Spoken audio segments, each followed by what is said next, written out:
आजकल जिस तरीके से माहौल देखने को मिल रहा है, लॉकडाउन के पीरियड में भी काफ़ी जो नियम कायदे हैं उसे बदलने की बातें चल रही हैं। अभी यूपी में और एमपी में दोनों जगह जो श्रम कानून में बदलाव किए गए हैं, 8 घंटे से 12 घंटे काम करने की जो प्रथा लागू की गई है, और उसके बावजूद भी अगर कोई श्रमिक अपने अधिकारों के बारे में बात भी करता है तो उसकी बात सुनी भी नहीं जाएगी। तो इसके बारे में आप क्या कहना चाहेंगे लोगों को? देखिए, हम एडवोकेट हैं। कानून, हम लोग कानून की व्याख्या करते हैं, और ये जो लेबर लॉज हैं, श्रम कानून है, ये कानून हम लोगों ने पढ़े हैं। 52 साल की उम्र आज हमारी हो गई, 52 साल हमारी उम्र हो गई। और उससे पहले जब परम पूज्य डॉक्टर बाबा साहेब अम्बेडकर ने इस देश के श्रम कानून बनाए, तो वो कानून जहाँ कहीं भी इस दुनिया में लोकतांत्रिक व्यवस्थाएं हैं, उन सभी व्यवस्थाओं को ध्यान में रखते हुए कि किस प्रकार वहाँ पर लोगों के मानवीय अधिकारों की रक्षा होती है, किस प्रकार वो लोकतांत्रिक सिद्धांतों के अनुकूल हैं, उन सब बातों को ध्यान में रख करके और एक जायज, तर्कसंगत, न्याय संगत और विधि सम्मत कानून का निर्माण किया, ताकि प्रत्येक श्रमिक अपनी पूरी क्षमता के साथ 8 घंटे काम करके और ज़्यादा से ज़्यादा उत्पाद दे सके, ज़्यादा से ज़्यादा प्रोडक्शन दे सके, ज़्यादा से ज़्यादा अच्छा काम कर सके। तो ये जो अभी श्रम कानून में जो बदलाव किया गया है, क्या आपको इसको न्याय संगत या तर्कसंगत मानते हैं? ये एक सामंती प्रवृत्ति के लोग हैं, ये अमानवीय सोच रखने वाले लोग हैं। इन लोगों ने कभी जीवन में श्रम नहीं किया, इन लोगों ने बैठ करके खाया है, चढ़ावा खाया है। इन्हें मेहनत से खून पसीने की कमाई करके इन्होंने नहीं खाया। तो जिन लोगों ने कभी श्रम नहीं किया, तो वो श्रम के महत्व को नहीं समझेंगे। कितनी वेदनाएं, कितने कष्ट एक श्रमिक को अपने जीवन में झेलने पड़ते हैं। उसको अपना श्रम करने के बाद, रोजगार अर्जित करने के बाद अपने परिवार की देखभाल भी करनी होती है, उसे आराम भी चाहिए, उसकी भी एक सामाजिक जिंदगी है, उसकी भी कुछ धार्मिक या राजनीतिक जिंदगी हो सकती है। तो उन सभी गतिविधियों के लिए, उन सभी दायित्वों की पूर्ति के लिए भी उसे 8 घंटे आराम भी चाहिए। जो काम के निश्चित किए गए थे, वो मानवीय आधार पर और मनुष्य के व्यक्तित्व के विकास के लिए, समाज के विकास के लिए, देश के विकास के लिए वो सर्वथा उचित थे। अब जो भी कुछ इन्होंने किया है वो सर्वथा अनुचित है। किसी भी तरीके से, किसी भी मापदंड से उसे जायज नहीं ठहराया जा सकता। तो कुछ संगठनों की मांग इसके विरोध में उठने भी लगी है। तो अभी लगभग सिर्फ 1 या 2 ही संगठन सामने आए हैं जो इसको वापस करने की मांग कर रहे हैं।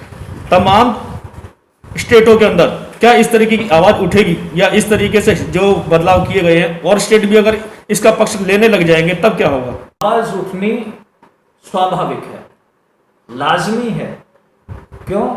क्योंकि अब हमारा जो आचरण है, हमारा जो कार्य प्रणाली है, हमारी जो जीविका है, हमारा जो जीवन है, वो सब लोकतांत्रिक सिद्धांतों के अनुरूप, मौलिक सिद्धांतों के अनुरूप ढल चुका है। उसमें किसी भी प्रकार का अमानवीय परिवर्तन आज चाहे कोई भी तबका हो समाज का, वो स्वीकार नहीं करेगा। अपने बच्चों के लालन पालन करने के बाद सामाजिक जो जिम्मेदारियां हैं, दायित्व हैं, उनको निभाने के लिए क्या वो 4 घंटे पर्याप्त हैं? 12 घंटे वो काम करेगा, 8 घंटे उसे सोने के लिए चाहिए, क्या 4 घंटे उसके लिए पारिवारिक, सामाजिक, धार्मिक और राजनीतिक जितने भी दायित्व हैं पूरा करने के लिए पर्याप्त हैं? ये न्याय की मांग है, ये नेचुरल जस्टिस की मांग है कि हर व्यक्ति को कम से कम 8 घंटे का आराम, 8 घंटे का काम और 8 घंटे का सभी दायित्वों को पूरा करने के लिए समय चाहिए। इसलिए बड़े तर्कसंगत, न्याय संगत तरीके से ये 8-8 घंटे का प्रावधान श्रम के कानून में किया गया था। 8 घंटे काम, 8 घंटे आराम और 8 घंटे सारे दायित्वों का निर्वहन करना। तो आज अगर किसी ने, चाहे वो उत्तर प्रदेश मुख्यमंत्री की सरकार हो, चाहे शिवराज सिंह सामंती की सरकार हो, ये सामंती प्रवृत्ति के लोग श्रम के महत्व को नहीं समझते हैं, श्रमिक के जीवन के महत्व को नहीं समझते हैं। इन लोगों के अंदर पाशविक सोच पैदा हो चुकी है, सामंती सोच पैदा हो चुकी है, जो किसी भी प्रकार से आज इस लोकतांत्रिक देश में कभी भी स्वीकार्य नहीं है। अभी एक मोदी जी का भी बयान आया है कि भारतवर्ष जो है अब आत्मनिर्भर बने, तो इसके मायने क्या निकाले जाएंगे, क्या चाहते हैं? मोदी जी ख्याली पुलाव पकाने में बहुत माहिर हैं। हमने पिछले 6 साल से अपने माननीय प्रधानमंत्री महोदय के बहुत ख्याली पुलाव खाए हैं। उन्होंने देखिए यहाँ स्मार्ट सिटी बना ही दिए हैं, आज बिल्कुल एसी सिटी में रह रहे हैं हम लोग। उन्होंने यहाँ 2 करोड़ लोगों को रोजगार दे ही दिया, आज देश में कोई बेरोजगार है ही नहीं।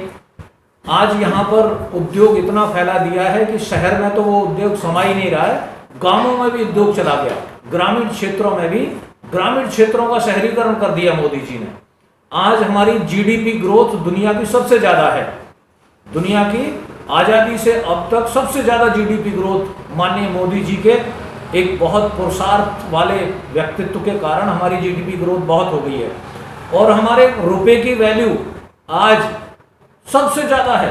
देखिए कहां पहुंच गई, रुपया बहुत कीमती हो गया है मोदी जी के रहते हुए। आज बेरोजगारी नाम की चीज ही नहीं है, जो भी पढ़ा लिखा बच्चा है उसको नौकरी की इतनी भरमार है कि लोग जबरदस्ती पकड़ पकड़ के नौकरी दे रहे हैं उनको। और देखिए अंतरराष्ट्रीय स्तर पर मैं देख रहा हूं कि इतना इन्वेस्टमेंट माननीय मोदी जी के नेतृत्व में आया है कि जिसकी कोई हद नहीं। उन्होंने बहुत बड़े बड़े शो ऑर्गेनाइज किए, करोड़ों रुपए खर्च करके, चाहे वो अमेरिका हो, चाहे ऑस्ट्रेलिया हो, चाहे ब्रिटेन हो, चाहे फ्रांस हो, चाहे जर्मनी हो, चाहे जापान हो, वहां जा करके बड़े बड़े शो ऑर्गेनाइज किए। और उनके पुरुषार्थ से भारत में इतना निवेश हुआ है कि चारों तरफ तरक्की की गंगाएं बह गई, समृद्धि चारों तरफ नजर आ रही है। ये तो हम मोदी जी पर तो अब कोई अविश्वास कर ही नहीं सकता है। तो इसलिए मोदी जी ने अभी जो बात कही है आत्मनिर्भर, तो आत्मनिर्भर तो हम, मोदी जी ने आत्मनिर्भर तो हम बना दिए, अब हमें किसी चीज की आवश्यकता ही नहीं है। आत्मनिर्भर करने की बात अगर मोदी जी कर रहे हैं, ये सरकार कर रही है, तो आत्मनिर्भर बनने के सूत्र बड़े बड़े विद्वान इस देश में बैठे हुए हैं। रघुराम राजन यहाँ बैठे हुए हैं, ex prime minister doctor Manmohan Singh यहाँ बैठे हुए हैं, और बहुत सारे अर्थशास्त्री बैठे हुए हैं, बहुत समाजशास्त्री बैठे हुए हैं। उनसे कुछ सीखें। इन लोगों ने आज देश के बुद्धिजीवियों का मजाक उड़ा रखा है, उनकी खिल्लियां उड़ाते हैं। जो देश अपने बुद्धिजीवी वर्ग का मजाक उड़ाएगा वो देश कभी भी तरक्की की राह पर नहीं चल सकता। अगर ऐसा करना है तो सबसे पहले बुनियादी ढांचा, मोदी जी को अपनी जिंदगी का जितना समय बचा है या जितना समय इस देश की जनता ने आशीर्वाद देकर के उन्हें प्रधानमंत्री की कुर्सी पर बैठाया है, अगर वो सच्चे और अच्छे मन से इस देश में कुछ करना चाहते हैं तो इस देश के बुनियादी ढांचे को पहले तैयार करें।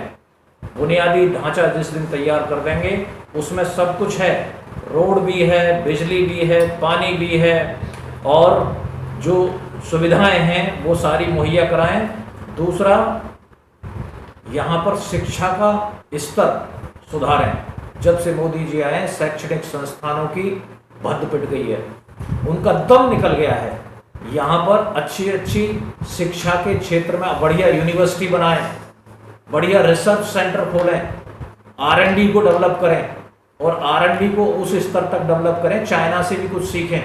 पिछले 40 साल में चाइना ने अपने यहाँ पर R&D को डेवलप करने में पूरी ऊर्जा लगा दी और आज चाइना सबसे सस्ता और सबसे कम समय में एक प्रोडक्ट बना के मार्केट में उतार देता है। ये उसी का परिणाम है। तो मोदी जी को फोकस करना चाहिए इस काम पर, बजाय हम आज एक विचारधारा को बलवती बनाने के लिए रिमोट कंट्रोल से सरकार चला रहे हैं। हम आरोप लगाते थे कि भाई मनमोहन सिंह जी की सरकार सोनिया गांधी के रिमोट कंट्रोल से चल रही है, लेकिन आज मैं दावे के साथ कह सकता हूं कि आज की सरकार मोहन भागवत जी के रिमोट कंट्रोल से चल रही है। यहाँ किसी बुद्धिजीवी का दिमाग या किसी बहुत एडवांस माइंड का उपयोग इस देश की तरक्की के लिए नहीं हो रहा है। पुरातनपंथी सोच आज सरकार चला रही है इस देश में। इस पुरातनपंथी सोच से हमारे इन सभी महान भावों से मैं निवेदन कर रहा हूं कि इस पुरातनपंथी सोच से जितनी जल्दी बाहर आ जाएंगे उतनी जल्दी हम लोग बहुत आगे बढ़ जाएंगे। अब जहां तक बात आई आपके PM केयर्स फंड की, देखिए देश के सामने सबको मालूम है कि भाई prime minister relief fund PRF already है और PRF प्राइम मिनिस्टर के कंट्रोल में है।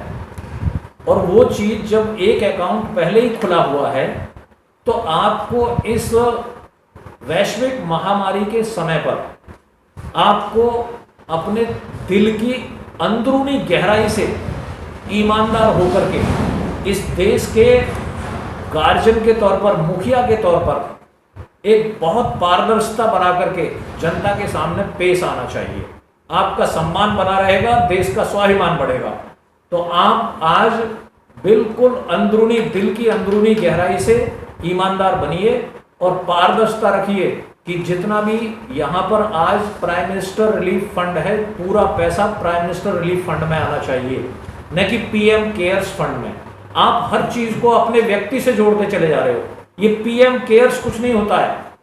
प्राइम मिनिस्टर एक पोस्ट है और prime minister relief fund already बना हुआ है इस देश में। तो जो भी पैसा आए वो प्राइम मिनिस्टर रिलीफ फंड में आना चाहिए और इससे हमें देश की जनता को बिल्कुल शक होता है, आपकी नीयत पर शक होता है, संदेह के दायरे में आ जाते हैं। आप जिस ईमानदारी का चोला ओढ़ते हैं लोग उसे आपको बेनकाब कर देते हैं। आप उस चोले के पीछे झांकना शुरू कर देते हैं। भाई एक एक पैसे का हिसाब आप जनता के सामने दीजिए, उसे ऑडिटेबल बनाइए, उसको CAG ऑडिटेबल बनाइए। आपको आपकी ईमानदारी पर कोई शक नहीं करेगा।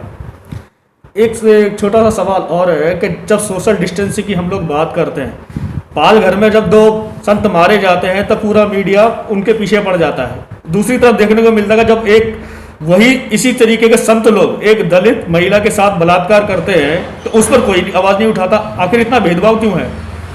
हाँ देखिए, यहाँ पर आपको मालूम है, इसीलिए मैंने कहा कि यहाँ पर सामंती मानसिकता के लोग आज शासन कर रहे हैं। जैसे आपने हिंदी पिक्चरों में देखा होगा कि कुछ खलनायक होते हैं और खलनायक कुछ विशेष तरीके के टाइटल लेके उनको नाम दिया जाता है। मैं वो दोहराना नहीं चाहता। उसी टाइटल के लोग आज शासन कर रहे हैं। तो उस टाइटल के लोग जो शासन कर रहे हैं तो वो नायक के पीछे पड़े रहते हैं। वो खलनायक जो है वो नायक के पीछे पड़े रहते हैं। तो इस देश का जो नायक है बहुजन, आज खलनायक उसके पीछे हाथ धो के पड़ा हुआ है। लेकिन सत्यमेव जयते, सत्य की विजय होती है। नायक पिक्चरों में हमेशा तबाही तो झेलता है लेकिन अंत में विजय सत्य की होती है, सत्यमेव जयते होता है। अब यहां मैं दूसरी बात कहना चाहूंगा। देखिए, इंसान तो इंसान है, इंसान तो इंसान है और इस देश के नागरिक तो नागरिक है। नागरिक के बीच में किसी भी प्रकार की धर्म की, जाति की, मजहब की, मान्यताओं की कोई दीवार नागरिक के बीच में नहीं आनी चाहिए। अगर कोई मजदूर मरता है तो उतने ही आंसू उसकी मौत पर बहने चाहिए। कोई साधु मरता है तो उतने ही आंसू उसकी मौत पर बहने चाहिए। 15 मजदूर 16 मजदूर कट के मर जाते हैं, साधुओं की जमात एक भी आंसू नहीं बहाती है। किसी प्रकार की सहानुभूति व्यक्त नहीं करती है, कोई संवेदना व्यक्त नहीं करती है। संवेदनाएं मर जाती हैं, संवेदनहीन हो जाते हैं, निष्ठुर हो जाते हैं, क्रूर हो जाते हैं। और दिखावे के लिए अगर तुम्हें राजनीति करनी होती है धर्म की, धर्म का सैलाब लाना होता है, धर्म की हांडी गर्म करनी होती है, तो दो साधुओं की मौत पर तुम्हारा मीडिया 24 घंटे लोगों के दिमाग में एक उबाल पैदा कर देता है। यहां पत्रकार अपना संयम खो देते हैं, और कुछ तो पत्रकार ऐसे हैं कि उनको ऐसे भौंकते हैं, कौन भौंकता है वो नाम नहीं लेना चाहता, उनकी बिल्कुल मर्यादा खो देते हैं। और ऐसे लगता है कि उनका चेहरा देखकर ही जो टीवी देखने वाला है तुरंत स्विच ऑफ करता है, टीवी तक नहीं देखना चाहता उनका चेहरा देख करके। कुछ पत्रकार ऐसे हो गए देश में। तो इसलिए यहां पर लोगों को बहुत निष्पक्ष तरीके से प्रत्येक नागरिक को नागरिक मान करके उसके प्रति सहानुभूति रख करके, साधु मरे या श्रमिक मरे, कोई भेद नहीं होना चाहिए किसी के मन में।